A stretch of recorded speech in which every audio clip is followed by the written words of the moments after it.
Au lendemain de la signature de l'accord d'un cessez-le-feu, cette entente demeure très fragile. Sabrina, pour preuve, il y a des tirs israéliens qui auraient fait 6 morts. Oui, on parle donc de tirs provenant de drones qui auraient atteint des gens de la Palestine. Alors, c'est selon les autorités palestiniennes.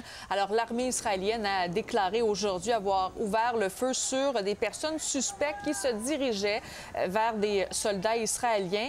Donc, on sent que même s'il y a eu cette signature hier en grande pompe de cet accord de paix, entre guillemets, de ce cessez-le-feu, ça demeure quand même fragile.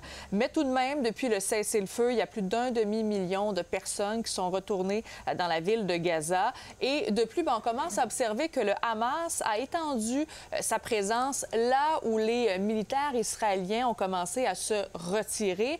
Et là, ce qu'on attend vraiment beaucoup, c'est le retour, en fait, des corps des otages décédés, parce qu'il y a les restes de 45 Palestiniens qui ont été remis par Israël dans le cadre, bien sûr, de l'accord de cessez-le-feu, pendant qu'on voit d'ailleurs le retour des otages israéliens qui s'est produit hier. Mais Israël attend toujours le retour de plus d'une vingtaine de corps. You know, yesterday was a very happy day. After 2 years, we couldn't really be happy. I think it was the first day of joy.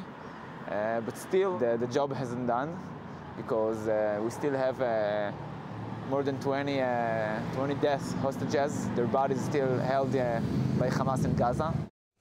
Ça continue de brasser en France. Maintenant, Sabrina, il y a beaucoup d'agitation lors du discours du premier ministre Sébastien Lecornu devant les parlementaires. Oui, donc c'est un discours de politique générale qui a parlé, donc, bien sûr, principalement du budget. Alors, un des dossiers qui achoppait dans le budget, c'était concernant la réforme des retraites. Et là, aujourd'hui, Sébastien Lecornu a proposé de suspendre la réforme de retraite. Puis je le disais, c'est un projet quand même qui est au cœur des dissensions dans le Parlement français. Le premier ministre a donc annoncé qu'il allait suspendre la réforme des retraites jusqu'en janvier 2028. Ça a été bien accueilli, notamment par un dirigeant socialiste, mais Sébastien Lecornu souhaite aussi resserrer les finances publiques.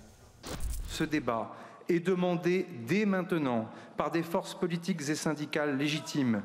Paradoxalement, cette période de quelques mois d'ici à l'élection présidentielle peut être une opportunité pour avancer, y compris sur ce sujet difficile. Mais n'empêche, ce n'est pas toujours simple du côté de la France qui traverse toujours cette crise politique, Marie-Christine. Merci, Sabrina.